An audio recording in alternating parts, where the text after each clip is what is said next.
La Comisión Interamericana planteó que la Corte Suprema de Justicia, que fue destituida en el año 2005 por el gobierno del presidente Lucio Gutiérrez, debe ser restituida, pues su destitución fue ilegal e inconstitucional. Esta decisión, que podría trastornar, tal vez positivamente, toda la estructura jurídica del país, va a ser el tema de la siguiente entrevista con el doctor Ramiro Aguilar, un muy conocido jurista y además un penalista muy destacado. ¿Cómo está usted, doctor Aguilar? Buenos días. Buenos días, Jorge.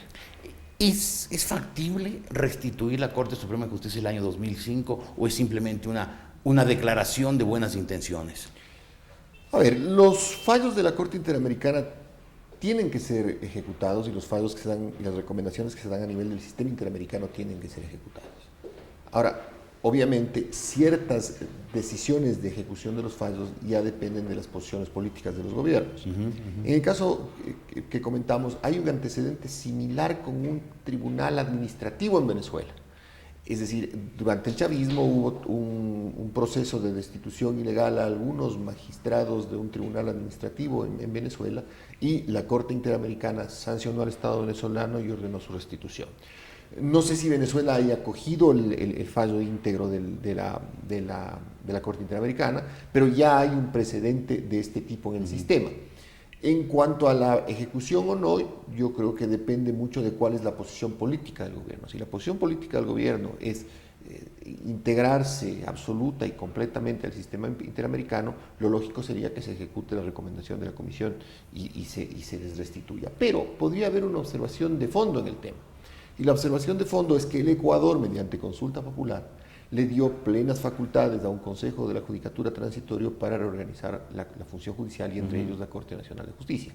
En consecuencia, se estaría siendo de ejecución imposible el fallo de la Corte Interamericana, claro, porque democrática y soberanamente el pueblo del Ecuador resolvió una reestructuración política de la función judicial. Entonces, la explicación que podría dar el gobierno al sistema interamericano es decir, señores, nosotros en condiciones normales lo haríamos, pero en este momento el pueblo soberano del Ecuador ha decidido tomar otro rumbo y esto no opta a que los señores que integraron la Corte del 2005, designada en 98, puedan entrar a concursar, a lo mejor con algún tipo de gratificación puntual por haber pertenecido a la Corte del 98, pero nada más. Entonces, sí, en un momento puede quedarse esto como el punto de partida para que a estas personas se les reconozca un derecho y se les indemnice por la violación de sus derechos, pero que en la realidad no se consagre en una restitución al cargo. Ajá. Ahora, también se podría decir por el otro lado que el Ecuador es signatario de una serie de convenciones internacionales que le obligan a acatar ese tipo de fallos y que por lo tanto, habiendo una resolución de la Corte Interamericana, el Ecuador está obligado a cumplirla. Sí, ese es uno de los argumentos.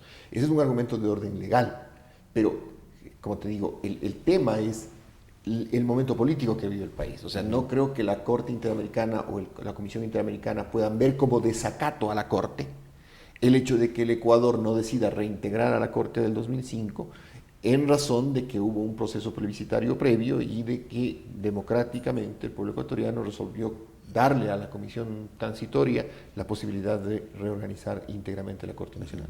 Ahora, el momento que la Corte Interamericana dice esa destitución de los jueces fue arbitraria, ilegal, inconstitucional, ¿podría ser, en este caso, el presidente Lucio Gutiérrez, autor de o partícipe de esa destitución, sujeto de algún tipo de sanción, algún tipo de proceso? A ver, solo si a los exmiembros de la Corte del 98 se les indemniza por su destitución, el Estado tiene la obligación de indemnizarles y tiene el derecho de repetir contra quienes generaron esa destitución, que no te olvides, en este caso no solamente fue Lucio Gutiérrez, sino fue el Congreso el que destituyó a la Corte y designó la famosa Pichicorte. Entonces, claro, la respuesta es sí. En la medida en la que genere derecho a indemnización y el Estado pague, el Estado tiene la obligación de repetir ese pago contra quienes causaron la violación de derechos. ¿Previsiblemente eso ocurrirá?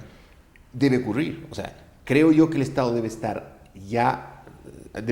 cansado, y el pueblo ecuatoriano debe estar cansado de pagar indemnizaciones por derechos humanos cuando todo el mundo les advierte, les dice, miren, no son una isla, son parte de un sistema interamericano. El sistema interamericano no va a permitir este tipo de violaciones a los derechos humanos, a los derechos consagrados en tratados internacionales, y no obstante, hay necios que siguen haciéndolo. Entonces, contra esos necios que generan después sentencias contra el Estado, que a su vez tienen la consecuencia de generar indemnizaciones que pagamos a terceros, es lógico que el Estado diga, ok, ustedes señores que fueron los que me metieron a mí en el lío, tienen que pagar.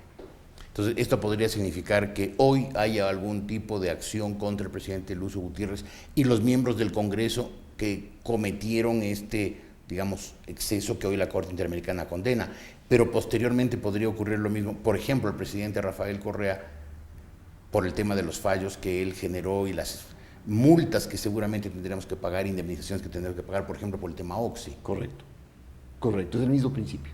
Por eso cuando al gobierno nacional se le advierte del hecho de que sus actuaciones riñen con tratados y convenios internacionales que son parte del sistema interamericano, es como cantarles lo que va a ocurrir.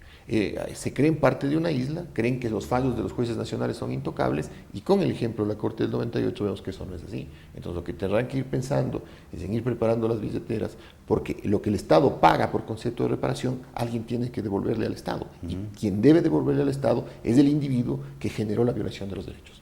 En el caso anterior, Lucio Gutiérrez y el Congreso.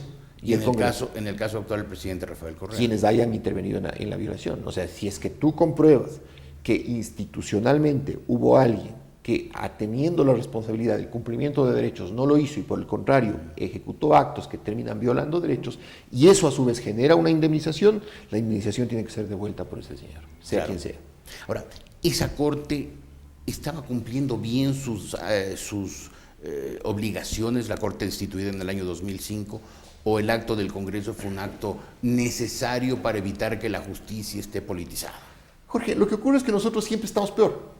Entonces a veces tendemos a no acordarnos ciertas cosas y pensar que el equipo que jugó la semana anterior era mejor que el equipo que está jugando ahora. ¿Por qué? Porque la semana anterior nos metieron 3 goles y ahora nos metieron 6 y la siguiente nos meterán 12.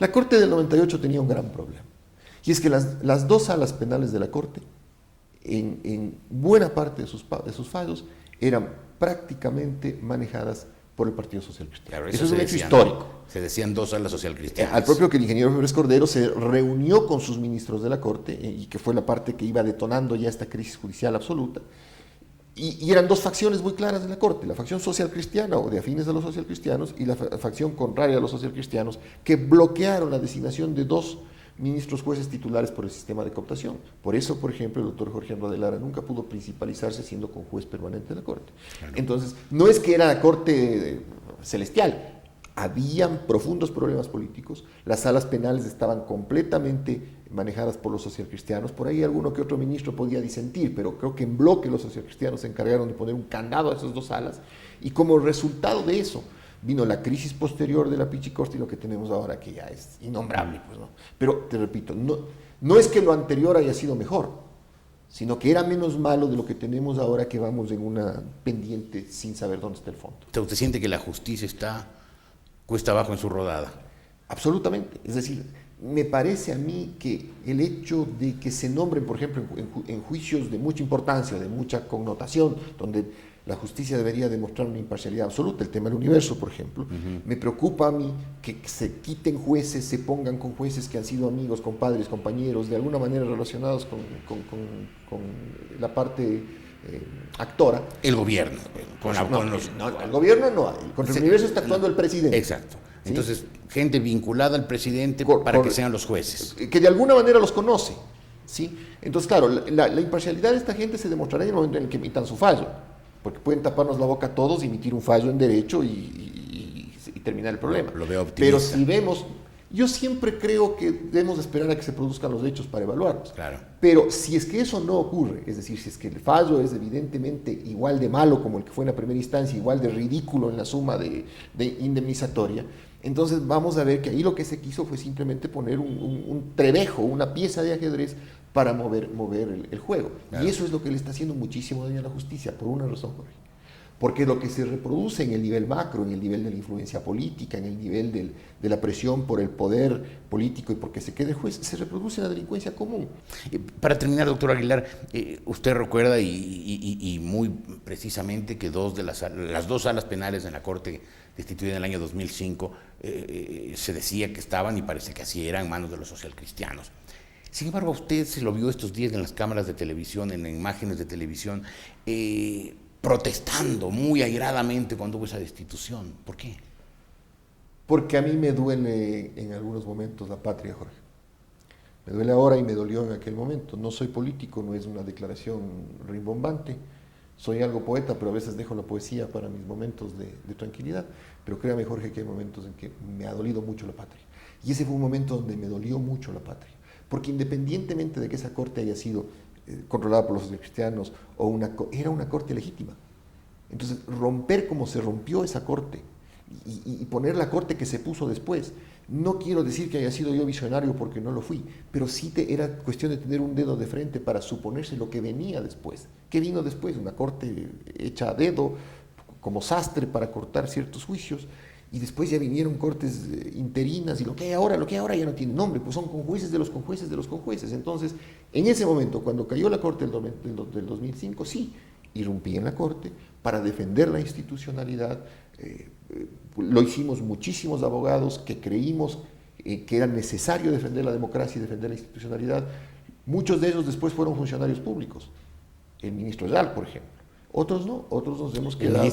Claro, el Gustavo estuvo conmigo, protestando con lo que le hacían en la justicia. Sí, señor. Pero hoy es parte de lo que le hacen en la justicia. Hoy es parte del gobierno. Bueno, es un tema que el ministro Real, el secretario actual tendrá que dar sus razones. Yo simplemente le digo que no era un tema en el que nos juntamos a fines políticos, nos juntamos a fines a un proceso de respeto a la institucionalidad.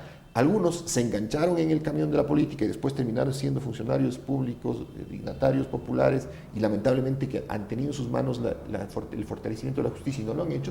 Y otros nos hemos quedado en el foro siguiendo nuestro camino, el mismo camino que nos llevó en el 2005 a defender aquella corte. Muy bien. Doctor Aguilar, muchas gracias. Le agradezco. El doctor Ramiro Aguilar, jurista aquí en la República.es.